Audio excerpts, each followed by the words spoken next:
Hello and welcome back to Big Mouth and welcome to the Big Mouth Daily. How is it going this Sunday morning? It's 7 a.m. here in Cyprus. Let's hope we can kind of get some good reception, internet reception today, because it's been terrible. Anyway, right, what's going on in the world of geek? First of all, DC. Well, there's not much news going on anywhere else anyway. So this is an interesting one. James, will the Peacemaker show have references connected to the bigger DCU? James Gunn responds with yes. So there will be references to the larger DCEU universe, the DC universe in the Peacemaker series. Wow, that's sensational news. Now, let's talk about the meat in the sandwich on today's Big Mouth Daily, and that is this, that Zack Snyder dropped a BTS, lots of BTS footage of Wayne T. Carr's Jon Stewart. We're going to read you an article from Screen Rant very shortly. Now, this is a kind of exchange he had with a fan on Vero. Zack, thank you for everything, boss. WB, don't deserve you. Zack responded with, neither want me. So the first time Zack has publicly said that the studio do not want to continue with him. Now, we've already known this. We've known this for a while, right? They've made it pretty clear. And now he's saying it, right? Now, everything Snyder does is tactical. He revealed the Wayne T. Carr, Jon Stewart thing a few weeks back on purpose. He knows how fans are going to react, right? He knows exactly what he's doing. Now, it looks like Zack's only option now is Netflix. He doesn't want that to be his only option. He's done 3 DC movies and he wants to do more. And he's fighting a PR battle with a studio to try and force them to let him do more, because that IP isn't going anywhere. We already discussed that a couple of days ago. So let's have a look at this article, because this is a very, very tasty situation. Justice League BTS photos reveal Snyder cuts Jon Stewart Green Lantern. So there's a picture of Zack and there's a picture of one of the BTS of Wayne T. Carr there. So Bobcat, hey Mickey, hey Bobcat, very good morning to you here from Cyprus.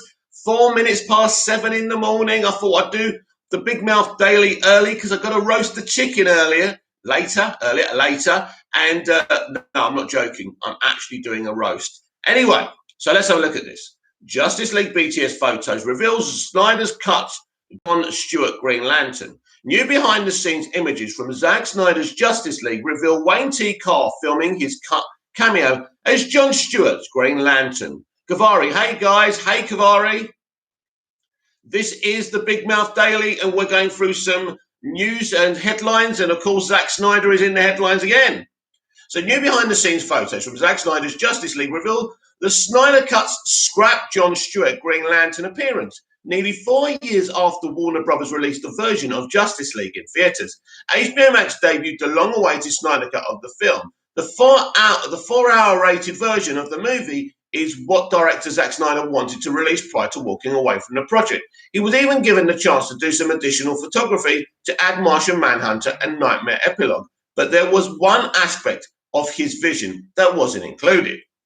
Snyder has made it clear that the original plan for Zack Snyder's Justice League included an appearance by Jon Stewart version of Green Lantern. He secretly cast Wayne T. Carr to play Green Lantern and filmed scenes with the actor. Jon Stewart's appearance would have come at the end of Justice League, with him and Kilowog appearing to Bruce Wayne. Warner Brothers' refusal to allow this in the movie resulted in Snyder pivoting to have Martian Manhunter at the end. As more information on the scrapped scene has come to light, fans have become eager to see it in some form. The finished version of the Green Lantern scene is unlikely to see the light of day at this point, but Snyder and Carr are now doing their part to tease fans with what could have been the actor's share.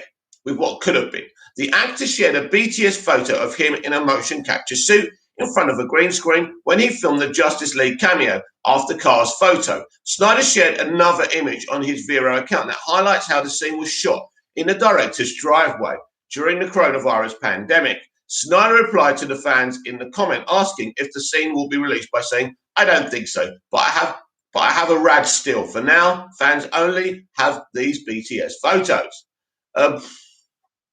And Wayne T. Carr says on his post, stretching between takes. Yeah, what can I say?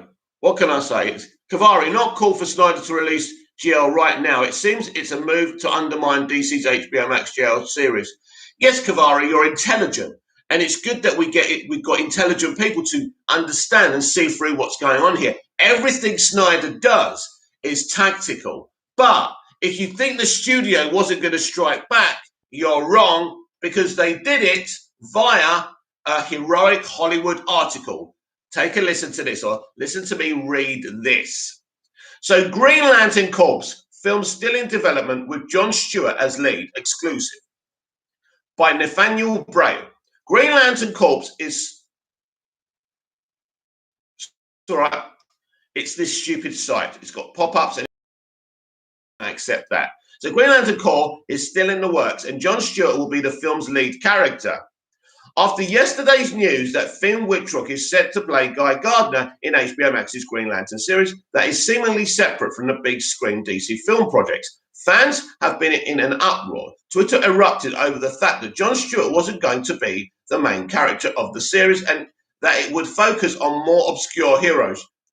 Obscure heroes. Guy Gardner isn't obscure. What are you talking about? Anyway, Jon Stewart quickly trended on the social platform due to the outrage, but fret not Green Lantern fans. Actually, Nathaniel, that's not the reason people are upset. People are upset because WB insisted on it being cut. What Zach was going to present with Jon Stewart cut from his movie. It had nothing to do with that character not being in Green Lantern Corps. But it's interesting, Nathaniel, that you don't want to mention that in your article. Bobcat, I think it's because of what they want to do with Green Lantern with the movie and series on HBO Max. But if they cut something like that, did they think we wouldn't find out about it? Well, Bobcat, we wouldn't have found out about it unless the actor and Zach, the director, revealed it.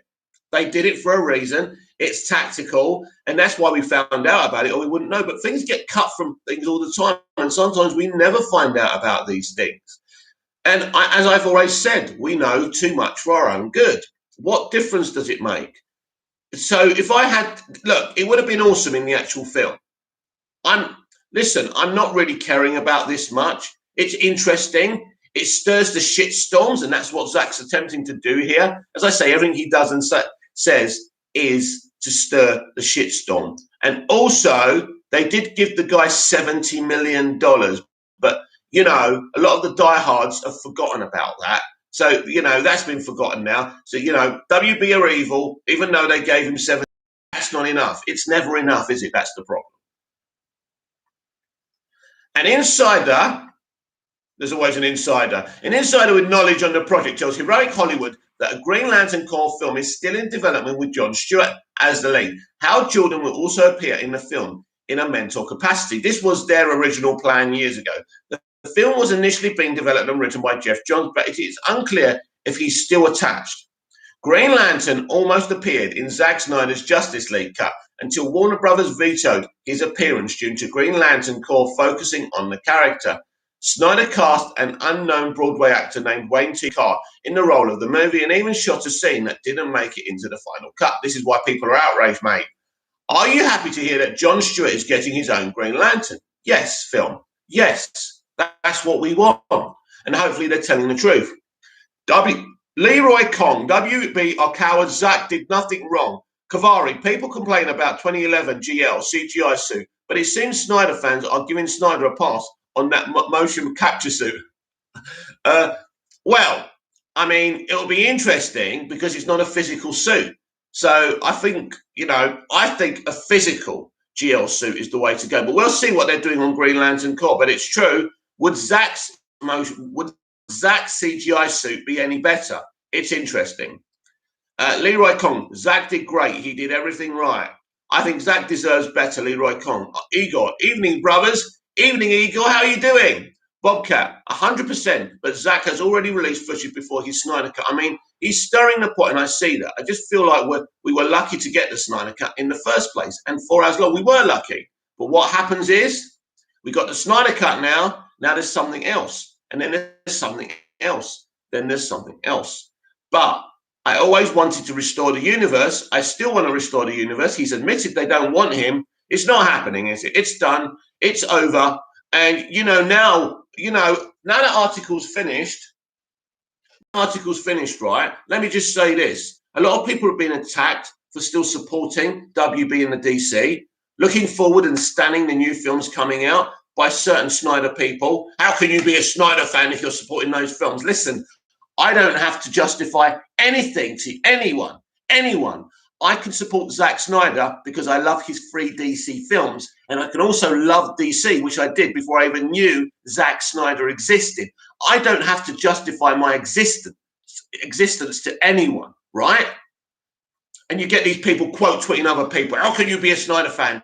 Go away. Go away if you're going to talk nonsense. You can sacrifice. You don't want to support DC in the future. You don't have to. Nobody's telling you you do. Go over to Netflix, enjoy their huge catalogue of streaming shows and Zack Snyder's new Army of the Dead universe. That's great. But you don't tell me I don't support a director, because when I was hashtagging release the Snyder Cut, and I still hashtag restore the Snyder Cut, and I retweet loads of tweets supporting Zack as well, I can have it all. And if I want to have it all, I will have it all, right? I'm a guy who wants his cake and eat it.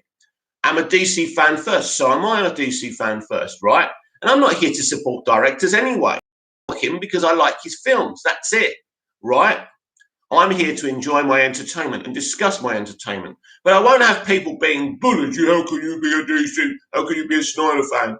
It's simple, because what Walter Hamada is doing is exciting. And it's exciting for most fans. Let me take you back to the earlier statement I read from you when a fan asked James Gunn, will there be kind of things spoken about the future DCEU in Peacemaker? And he said yes.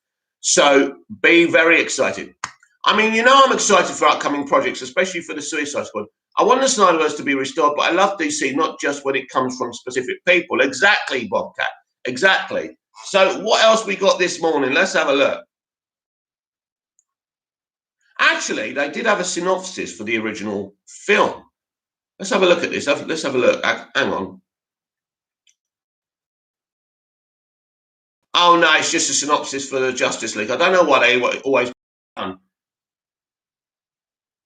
So where are we? Yeah, let's have a look at these articles. So we've done the Suicide Squad, we've done Heroic Hollywood, we've done the BTS images. Now this is about the viewership of Zack Snyder's Justice League. So this is from Screen Rant. This is from Brittany Bailey. Justice League Snyder Cut view count almost doubles since opening weekend.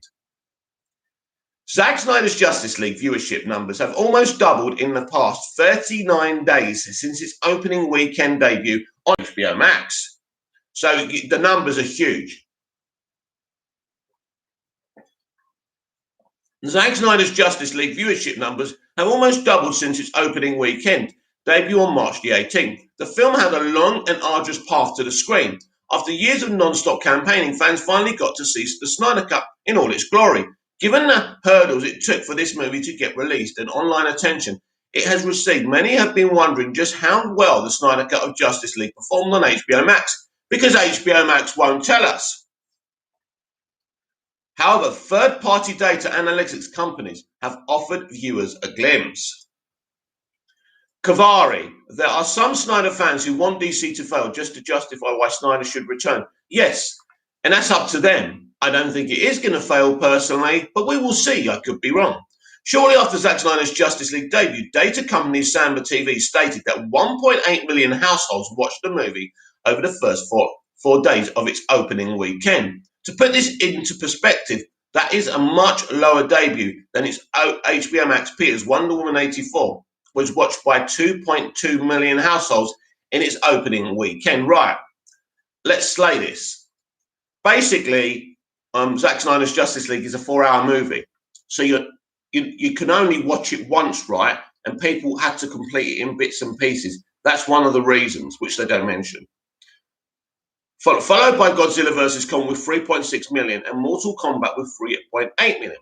What's worse is that Salmon TV also reported that only about a third of all viewers even finished Zack Snyder's Justice League in its first week. People were taking their time to watch it. It's a long film. That's not worse. That's the way it is. Even finished Zack Snyder's Justice League in its first week. This sparked a debate among film enthusiasts as to if the film was actually a success or not. Of course, we know it was a success. Kavari, Bobcat, I agree. Just Leroy King, I have seen Zack Snyder's Justice League 32 times now. Again, it is my greatest movie ever. I think they should not wipe out the Snyderverse again. It should be called Earth 55, right? Now, Salmon TV has released more information on Snyder Cut's performance, which may paint the movie in a better light. According to the data analytics company, 3.7 million US households have watched Zack Snyder's Justice League in the 39 days since its release. To clarify, that is double the viewership figures of the first week, which suggests HBO Max subscribers are still seeking out and watching the movie. This is good news for anyone who might have campaigned for the film's release. Kavari, Leroy Kong, lol. So this is what Samba TV said. 3.7 million US households have watched Zack Snyder's Justice League in its first 39 days on HBO Max. The Snyder Cut is a huge success to be a 4-hour version of a movie that came out 4 years ago that not many people liked. This was always a niche product for a very dedicated fan base, and it performed well based on that standard. However, it is important to note that although these numbers are good, given the circumstances, they are still small in comparison to other huge HBO Max debuts. You can't compare them to them. That's the problem. Zack Snyder's Justice League might have been watched by 3.7 million households in roughly 5 weeks, but films like Godzilla vs. Kong and Mortal Kombat either came close or beat those figures in just a few days. Yes, it's different. It's a brand new release. I understand what you're saying. But the Snyder Cut's length, of course, reduces it to lesser views as well. Think about that. You know, there's been plenty of times I've wanted to rewatch the Snyder Cut, and I'm thinking I don't have enough time to watch it. You know, the 4 hours can be an issue. This is likely why Warner Brothers is choosing not to continue the Snyderverse. No, this is not why. Snyder's DC movies were often met with mixed reactions from audiences and performed below expectations at the box office. Although they are widely beloved by its core group of fans, Warner Brothers is most likely aiming for a wider audience with their new slate of DC films. I agree. Will the studio ever restore the Snyderverse? Probably not. Regardless, viewers can continue to watch Zack Snyder's Justice League as often as they want on HBO Max right now. Thank you for doing an article for telling us something we already know. So they're the viewers. I think it's good. Kavari, the movie is just too damn long. Kavari, I heard Mortal Kombat did 3.7 million in 1 day. Yeah, listen, it's easier when your movie's shorter, isn't it? That's for sure. Listen, the biggest thing, and I was excited for this movie to be 4 hours and watch it in one sitting. But I now think that the worst thing that happened to this project was it from changing from a TV show to a movie. And all the people, the clever asses who kept on saying, oh, this is bad when it went to a film. And I was arguing with those people. I apologize. You're right. That 4 hour, one sitting really hurt it. There's no question about it. But of course, it was meant to be a movie, but it was a long movie. And Zack made it a longer movie by doing extra sequences. Well, he didn't, let's be honest, he didn't add too much more to it, but it adds a bit more time to it. Of course, I wouldn't want to lose seeing Jared Leto's The Joker again. So they're interesting numbers. So comparably, it did well. Ultimately, it's not just the viewership. That movie got the Zack Snyder fans to subscribe to the platform as well. So we've got to look at the all-round thing, which she, in this article, doesn't mention. So, you know, oh, this is a good one. This is a good article, I think. This is about James Gunn's The Suicide Squad. So, Bobcat, if you're still in the chat, listen out for this one. The Suicide Squad's James Gunn explains what makes Starro the perfect villain. The Suicide Squad director, James Gunn, discusses the creative freedom he received from Warner Brothers and explains what makes Starro the perfect villain. So let's talk about this, because this is... What's this? Hang on, the movie's just... Leroy Kong, you ungrateful, dirty-minded haters didn't want Zack's Justice League to succeed. Leroy, I don't know about anyone else, but I wanted it to succeed, and it did succeed. It did well, right? I'm reading an article, right? I haven't read anyone say they don't like the Snyder Cut. People are just giving their opinions, right? And what we must do in life is not be so biased and be balanced, and things can stay calm and peaceful. Leroy Kong, ungrateful. No, we loved the film, Leroy. Bobcat, I wanted it to succeed. Anyway, should we read this? Yeah, so Leroy Kong, message retracted. Oh dear. Bobcat, I wanted it to succeed. Yes, we all wanted it to succeed. It succeeded. It launched HBO Max as a platform, no question. And those views are impressive in 39, 40 days. And the length of the movie, if it was shorter, it would have got even more views. This is why movie studios like short movies, so they get more views. Do you get it now? Do you get where the studio's coming from? Kavari, at this point, WB hates Snyder and Snyder hates them. It's a toxic relationship. Let both of them go their own way. Well, that's the problem, isn't it? That's the problem. That's what should happen. The chatter needs to be silenced and they need to go their own ways. You're right. It isn't WB doing the talking, though, is it? Bobcat, I don't get why we can't just have a little bit of everything. I agree, Bobcat. Leroy Kong, ungrateful, sorry, I was not talking you. I was talking the Snyder haters. Fair enough, Leroy. You know, I love you, dude. You're welcome on this platform. Right, should we read this article? Right. The Suicide Squad's James Gunn explains what makes Starro the perfect villain. The Suicide Squad director, James Gunn, discusses the creative freedom he received from Warner Bros. And explains what makes Starro the perfect villain by Adam Benz of Screen Rant. The Suicide Squad director, James Gunn, explains what makes Starro the perfect villain. Though he is the best known for directing the first 2 volumes of Marvel's of Guardians of the Galaxy, Gunn is pivoting to DC's Extended Universe for his highly anticipated next project, described as a soft reboot. It's not a reboot. Oh my God. It's not a soft or a hard reboot of 2016 divisive Suicide Squad from director David Ayer. Gunn's version will bring back a few members from the old squad in Harley Quinn, Margot Robbie, Amanda Waller, Viola Davis, Rick Flag, Joel Kinnaman, and Captain Boomerang, Jay Courtney. You literally didn't need to waste my time making me read that out, did you? We already know that. Anyway, for his version of the Suicide Squad, Gunn would have been remiss not to introduce new characters. John Cena's Peacemaker, Idris Elba's Bloodsport, and Michael Rooker's Savant headlined the roster of nutty newcomers to Task Force X. But Gunn also knew he would need a new villain. The Red Band trailer for another marketing revealed this will be stock. A giant blue starfish in DC's comics, the freaking Kazoo, is known as Starro, the Conqueror, and originally hailed from outer space. Initially, Starro seemed like an odd choice for the Suicide Squad, but now Gunn is revealing why he chose the alien starfish to be the film's big baddie. Bobcat, woo! In an interview with Den of Geek, James Gunn discusses the complete creative freedom he received from Warner Bros. When making the Suicide Squad, which allowed him to include Starro, who he considers the perfect villain. Here is what Gunn had to say about the film's Kazoo. Starro is hilarious because he's ridiculous. He's a giant, cerulean, blue starfish, but he also effing terrifying. When I was a kid, I thought that was the scariest thing of all time. And I think that exemplifies what this movie is. It is ridiculous. It's also terrifying and serious. So he works really well as the villain of the movie, as one of the villains, actually. As one of the villains, actually. Just remember that. That was not me spelling. That's him. Bobcat, Michael Rooker headlines, interesting, goes back to my theory of Savant being set up as the lead as Team 1 and then having his head shockingly blown off. Though Starro may be the main monster, the real antagonist of the film may be Task Force X themselves, which has long been the appeal of the Suicide Squad since they first appeared in DC Comics in 1959. Since Gunn did not reveal any information regarding who the other villain is, this may be what he's referring to, although there could be another surprise appearance in store.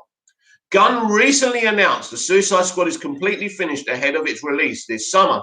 Though he is still busy with the Peacemaker spin-off series and Guardians of the Galaxy Volume 3, Gunn is currently one of the most in-demand directors of comic book films due to his ability to take superhero action and infuse it with some much-needed levity. Since the Suicide Squad has tapped the horribly beautiful mind of James Gunn, it is likely to be the craziest and quirkiest installment in the DCEU yet, and it is. Kavari, rumours as it there is 2 cuts of Suicide Squad rated R and PG-13 version. Interesting, very interesting. I think you're probably right. Bobcat Kavari, I know I'm watching the R-rated one.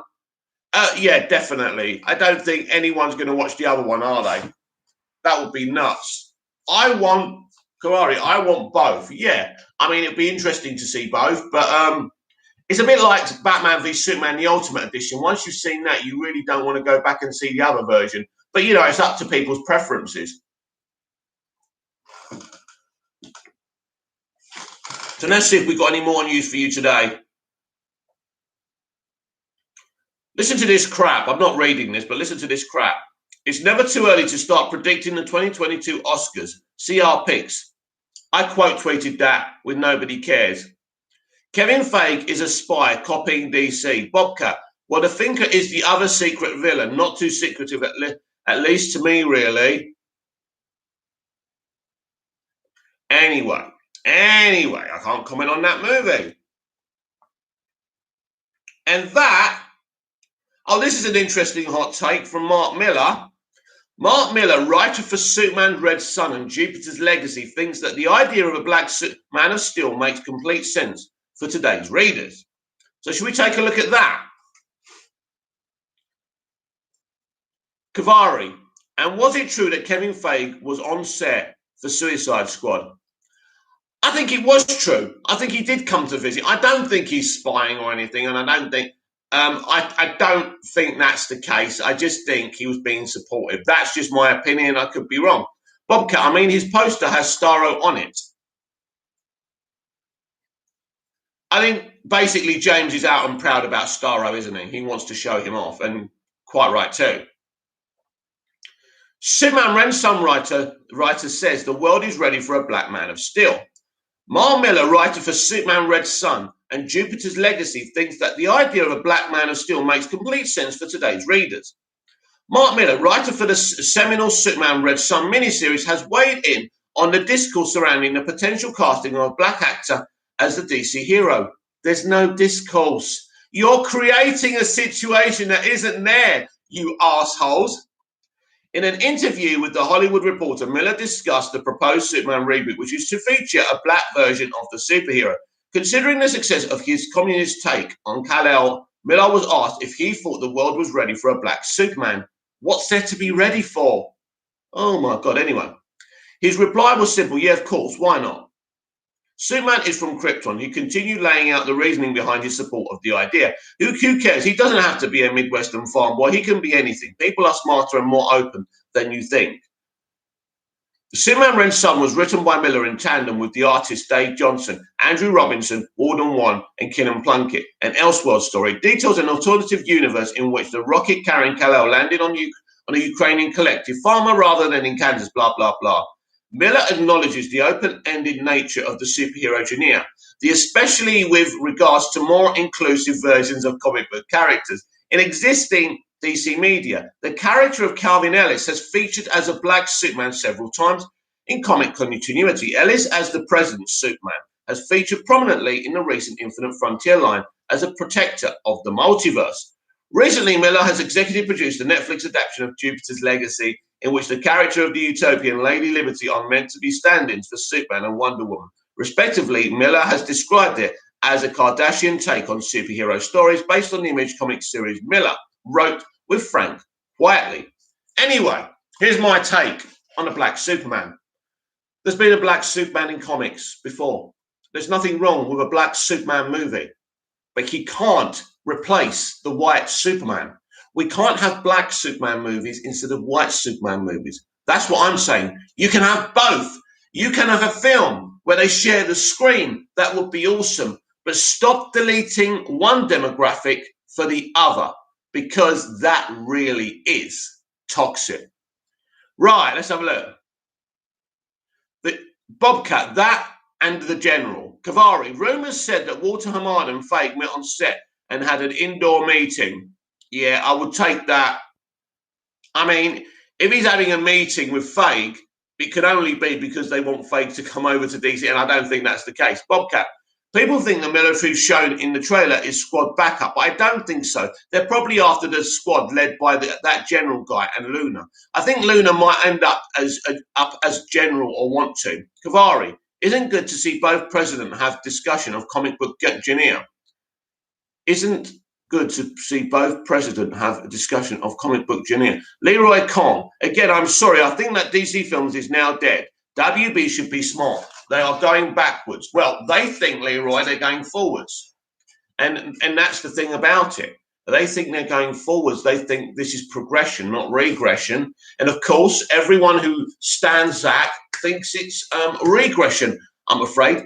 Look, it's a very sad situation, but it looks like it's done. And for now, all I can say, watch his movies, enjoy his movies, look forward to his Army of the Dead on Netflix, as we discussed before. But at the end of the day, this is over, isn't it? This is over. They don't care. They don't care how many K people tweet Restore the Snyderverse. They're not interested. That's it. And this is them as a studio. I don't believe this is just Warner Brothers Pictures anymore. When Ann Sarnoff did that hit piece, I believe she was speaking for the entire studio, but she was the only one willing to come out and say it. Jason Kilar couldn't, because he pretended he was a supporter of the resurrection of the Snyderverse to use us to launch HBO Max. That's the truth. Bobcat, Army of the Dead will be good. I'm sure Army of the Dead looks very good. Looking forward to it. Do I expect it to be the best thing ever? No, but I expect it to be entertaining, and I can't wait to watch it. Is there any more news this morning? Let's have a look. This is interesting. Invincible creator Robert Kirkman reveals that he has enough story ideas to make 5 to 7 seasons of the animated series. I really need to get into this show. Kavari, Hamada got $2 billion movies under his belt. Aquaman and Joker, yes. You know, Aquaman, I mean, it was still shocking to me that a film released after Justice League had so much consumer confidence.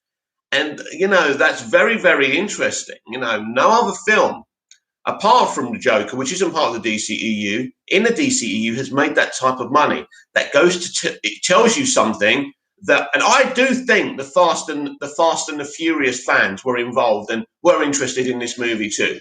But listen, it makes Aquaman the most popular, successful character and movie, doesn't it? But, you know, Jason Momoa is very popular. Bobcat, they have a plan clearly, but I wish they used their multiverse plan to bring the Snyderverse back. Best of both worlds. I think it's difficult. It's a difficult situation. A lot of water's gone under the bridge. And if you've got someone filming stuff you told him not to film on his driveway, there's a problem. There's clearly a problem. There's no respect. There's no mutual respect there.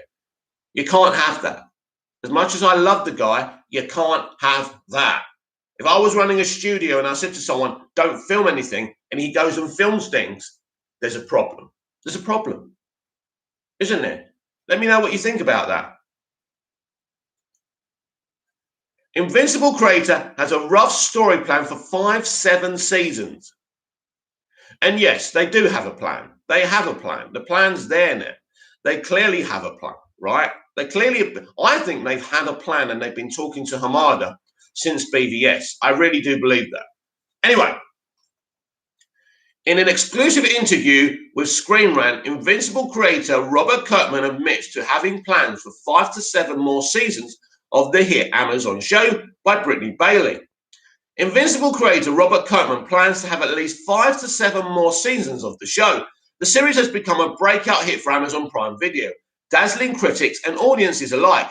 Its massive cast features the likes of Stephen Yeun, Invincible, Mark Hamill, Rosenbaum, Seth Rogen, Alan the Alien, and J.K. Simmons, Omni-Man. The story follows 2 powerful super beings named Mark Grayson, a.k.a. Invincible, and his father, Nolan Grayson, a.k.a. Omni-Man, as they go on a chaotic and bloody adventure. As it stands, the show currently a 96% rating on Rotten Tomatoes, making it one of the highest rated comic book shows of all time. Isn't it funny? It's always the next highest rated thing, isn't it? This is the generation we're living. I don't think Zack did anything wrong. WBR clowns. Bobcat, yeah, that's a problem. I think they both messed up, and it's unfortunate the fans are affected because of it. Yes, it's very sad. But luckily the fans have got free movies to enjoy. I think Zack did very well to keep himself in there for free movies, and he should be proud of that. Kirkman is also the creator of the Invincible comics. The storyline in comics was told over the course of 16 years and 144 issues, which means that there is plenty of material to utilize for the animated series. Kirkman said in a recent interview what he plans to tell a lot more stories within the Invincible universe, given the show's success and the fact that it has already been renewed for 2 more seasons. This goal now seems plenty within reach. Now Kirkman is giving more specifics on his grand plans for the show. In an exclusive interview with Screen Rant, Kirkman laid out his intentions for 5 to 7 more seasons of Invincible. In fact, he thinks there is so much potential for more stories that he could see doing 100 more seasons. This is what he had to say. Just remember, he pretty much said the same thing about The Walking Dead. We have a rough roadmap of where different storylines fall and how the different seasons would begin and end.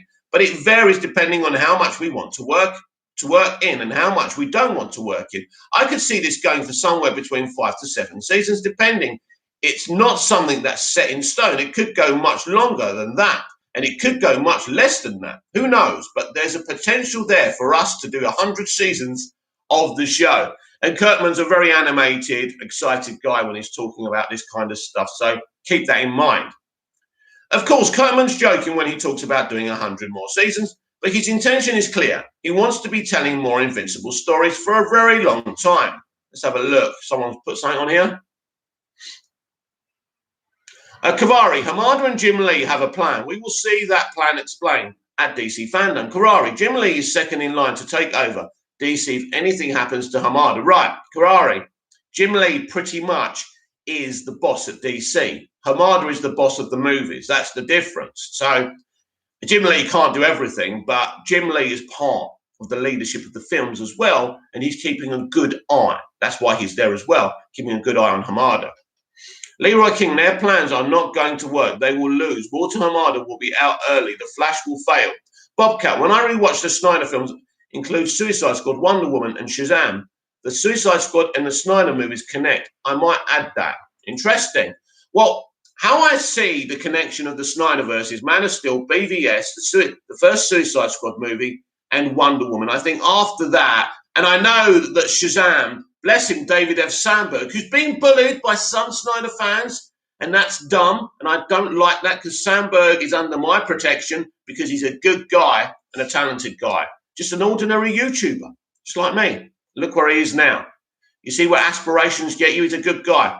But yeah, David F. Sandberg, bless him, put a lot of BVS and MOS kind of Easter eggs in Shazam, right? So yeah, it kind of, the themes are there, yeah. And in fact, with the way they try and beat Savannah, they use the Batarang or whatever they do. So there's actually a lot connected in with those films in Shazam. People don't look at it like that, though, do they? And that's interesting. So many Snyder fans always trashing on Shazam. It's a really, really good, entertaining film. So that's a great point, Bobcat. Anyway, Kirkman has been working with this property, writing plot lines and stories with these characters since 2003. Kirkman knows everything there is to know about this series. So if he believes there is enough material to cover up to 7 more seasons of the show, then it is hard to argue with him. Listen, you're talking like he just knows it. He created it. Journalists, modern day journalists. In fact, Kirkman already has plans for more Invincible stories beyond the animated show. In 2017, Point Grey Pictures and Skybound Entertainment announced that they would be producing a separate live-action movie based on the Invincible comic books. With Kirkman producing, Seth Rogen and Evan Goldberg are set to write and direct with Universal Pictures distributing the film between the animated series and now this movie. It seems that Kirkman wants to turn Invincible into a well-known franchise. If the quality of the movie matches the quality of the television show, then anything is possible. Imagine if this universe challenges the MCU. Now, I'm not saying that will be the case, but you never know. So I actually have not seen Invincible yet, as I mentioned on last night's stream, and I really want to change that. So basically, what we got here. Falcon and the Winter Soldier's writing team discussed the idea of having Sam Wilson communicate with birds in the show. Bobcat, I'm going to give it a chance. I like Keaton and Suicide Squad and Harley, so they got that going for me. Kavari, Walter Hamada run WB Horror Division, which was a big success. That's why he got the DC leadership. The guy knows how to produce movies. Yes, absolutely. This is the thing, isn't it? And I mean, the only two films that during his tenure that are a bit dodgy, obviously, I think under his tutelage, 4 films. So Shazam, big success. Aquaman, huge success. But Wonder Woman 84 and Birds of Prey were problematic. The only reason those 2 films were problematic because Walter allowed those creatives on those films total freedom. And ultimately, when Birds of Prey came back to him, he had to get Chad Stahelski from John Wick fame to reshoot certain elements of the film because Kathy Yan had no clue. That's the problem.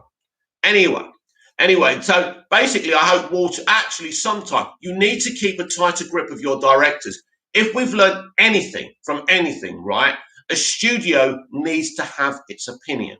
It's very important because once you let people do whatever they want, like Patty in Wonder Woman 84 and Margot in Birds of Prey, look what happens.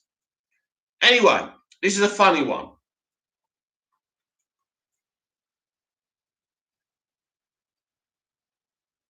Falcon and the Winter Soldier writers discussed having Sam talk to birds.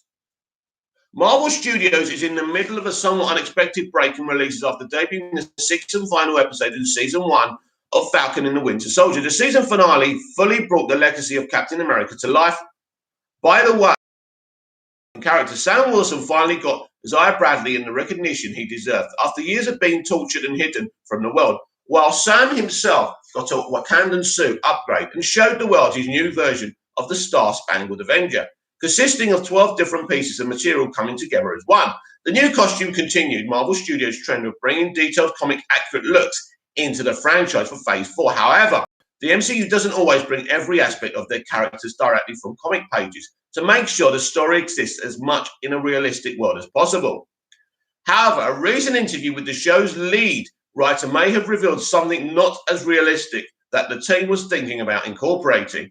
In an interview with Unilad, the Falcon and the Winter Soldier head writer Malcolm Spellman was asked if the team considered giving Sam Wilson his comic ability to communicate with birds. Spellman said that this avian telepathic ability was discussed in the writer's room before the team decided that there wasn't a way to do it that right. Even with this quote, the showrunner said that he doesn't know what's going to happen in Captain America 4, though, leaving the door open for this evolution. It is, actually, I'm going to take a leap and answer this one because I don't think I can get in trouble for it. It was discussed in the room, but I don't think anyone in the room felt like there was a way to do that right. You know what I'm saying? I don't know what's going to happen in Cap 4, though. I probably just overstepped with you, so that's your one spoiler. Will he talk to birds in Captain America 4? Listen, it'd be interesting, but he's never had telepathy in the MCU, so they'd have to force feed it. You know what could have happened if he actually took the vial of if he took the serum, then telepathy could have been intoxicated with that serum. That could have been an ability because he took the serum. That would have made sense. But you didn't want him. You didn't want him to take the serum because black people don't take serum, right? So there you go. That's what happens when you're too right on, doesn't it? Anyway, a little interesting article there for you. Karari, I think Walter Hamada will replace Patty as director. Oh, you mean he won't be the director, he'll replace her. I think Walter Hamada will replace Patty as director on Wonder Woman 3.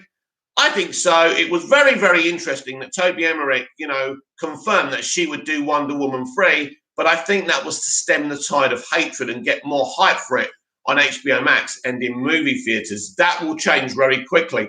I think the reason they were desperate to say she's doing Wonder Woman 3 is so they can have an excuse ready for why she's not doing Wonder Woman 3. This is just how Hollywood works. So I think that's all. I'll listen to this. Have we got any Batwoman stars in the house?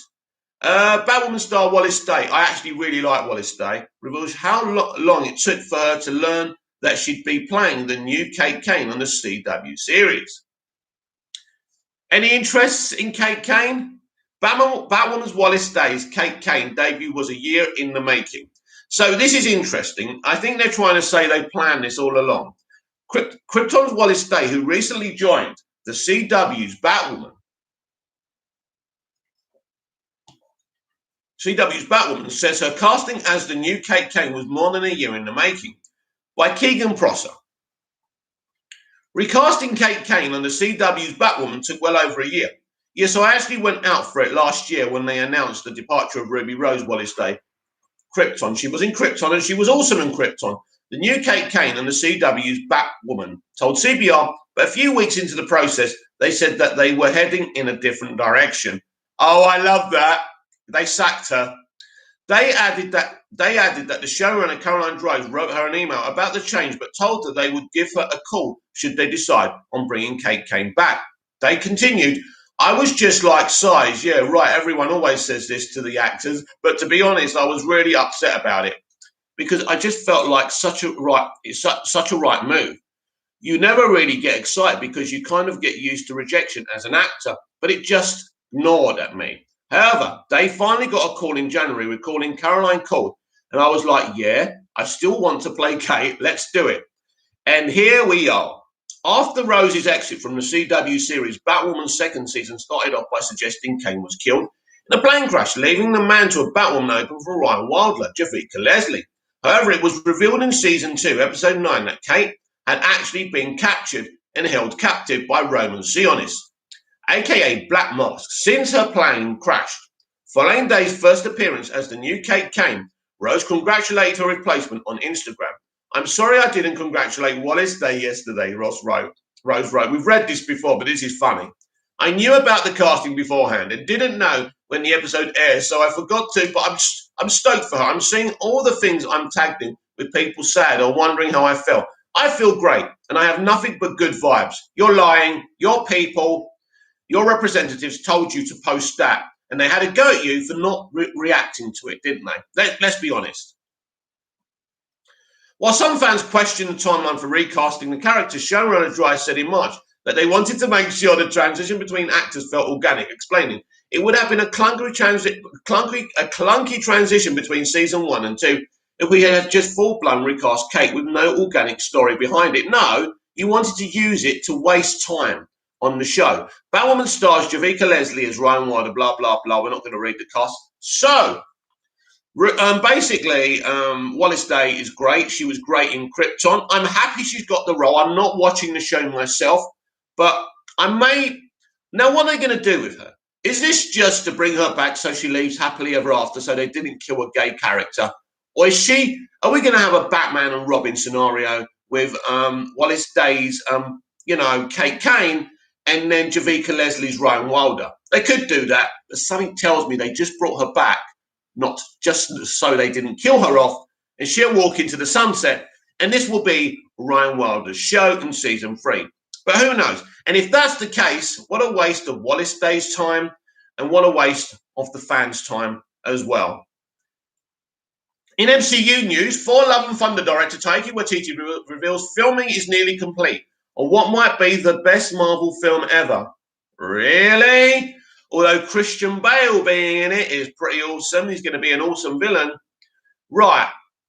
Kavari, rumours has it that Aquaman 2 production are building massive sets in Australia.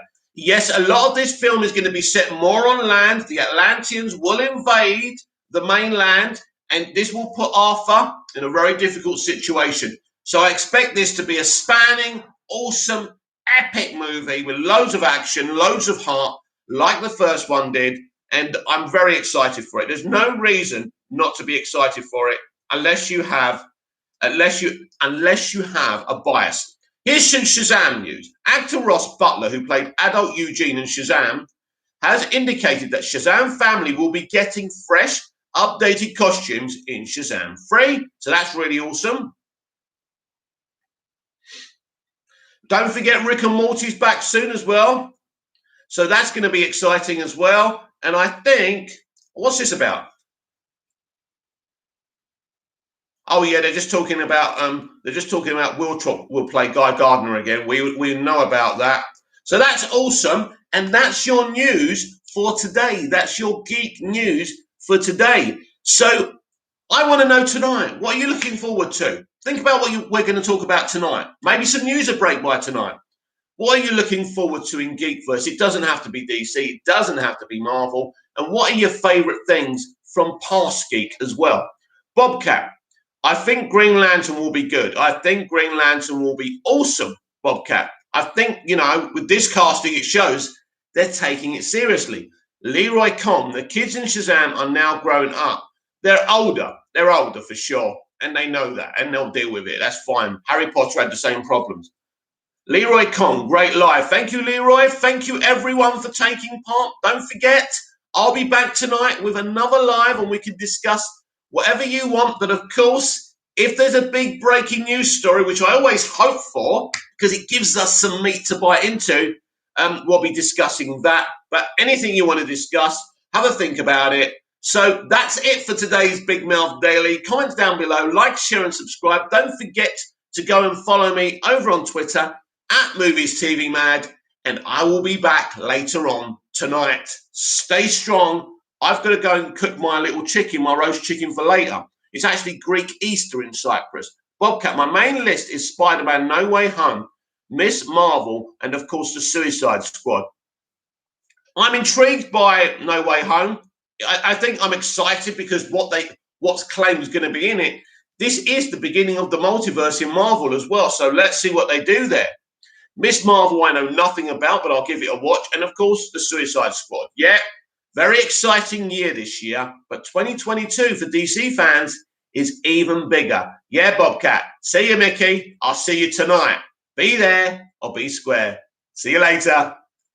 Great strain from Bobcat. Thank you, Bobcat. It was only great because you were all a part of it and made it great. So thank you very much.